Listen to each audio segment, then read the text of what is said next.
Masih bersama saya Rahayu Aftina dalam Kompas Aceh. Saudara Komisi Independen Pemilihan KIP Kota Banda Aceh sudah melaksanakan pemutakhiran data pemilih jauh hari sebelum tahapan pemilu 2024 diluncurkan. Untuk saat ini, jumlah data pemilih di Kota Banda Aceh sebanyak 156.108 jiwa. KIP Kota Banda Aceh melaksanakan pemutakhiran data pemilih secara berkelanjutan dengan berkoordinasi langsung dengan pihak terkait seperti Disduk Capil, TNI, Polri, pensiunan, disabilitas, serta dengan pihak pengadilan untuk mendapatkan data pemilih yang dicabut hak pilihnya.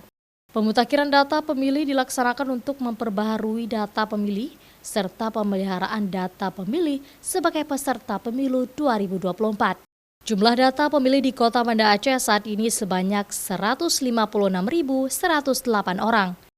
Untuk 20% diantaranya ada penambahan data pemilih dari kelompok pemilih pemula di Kota Banda Aceh.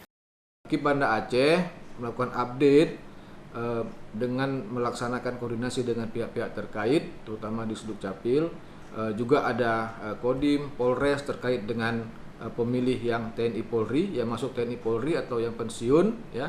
Kemudian juga untuk pemilih yang juga dengan pengadilan, misalnya untuk mendapatkan data pemilih yang dicabut hak pilihnya oleh pengadilan. Nah, ini kita lakukan setiap bulan, kita lakukan rekap hasilnya. Ini kita kirimkan kepada pihak-pihak terkait.